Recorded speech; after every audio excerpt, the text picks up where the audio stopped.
আমাদের আগামীকালকে এবং আজকের বার্তা খুব পরিষ্কার। এখানে এখানে এখানে আমরা শুনতে পেরেছি, আমাদের কাছে তথ্য এসেছে যে এখানে আমাদের সংখ্যালঘু তথা কিছু সাবেক সরকার দলীয় উচ্ছৃঙ্খল নেতারা বিভিন্ন পূজা মণ্ডপে সাধারণ মানুষের উপর নির্যাতন করতে পারে। আমরা জাতীয়তাবাদী দল তথা ইসলামী ঐক্যজোট, জামাত ইসলাম, খেলা সমমনা দলগুলি আমরা আগামী 17 তারিখ পর্যন্ত আমরা পাহারায় থাকবো ইনশাআল্লাহ।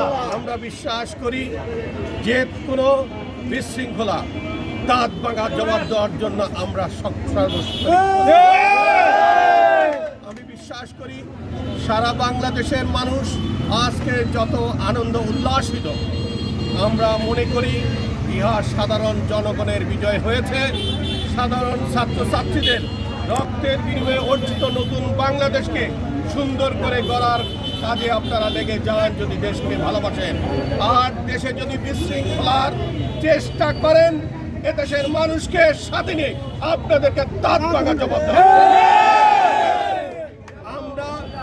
আমরা আমাদের অবস্থান থেকে আপনারা যা করেছেন, আপনারা গত 17 বছর আমাদের যে নির্যাতন করেছেন, আমি শফিকুর রহমান কিরণ, শরীয়তপুর জেলা বিএনপির প্রেসিডেন্ট, আমি আমার এলাকায় 7 বছর আসতে পারি নাই।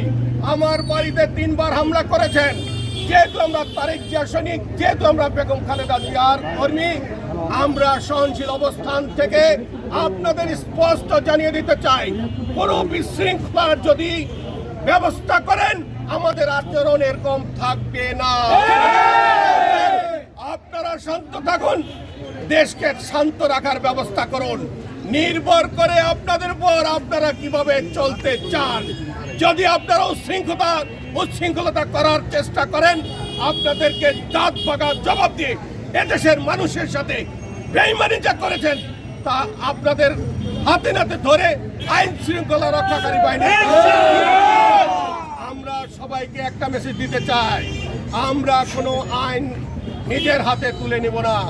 আইন শৃঙ্খলা রক্ষাকারী বাহিনী আছে, তাদের হাতে ন্যস্ত করা হবে।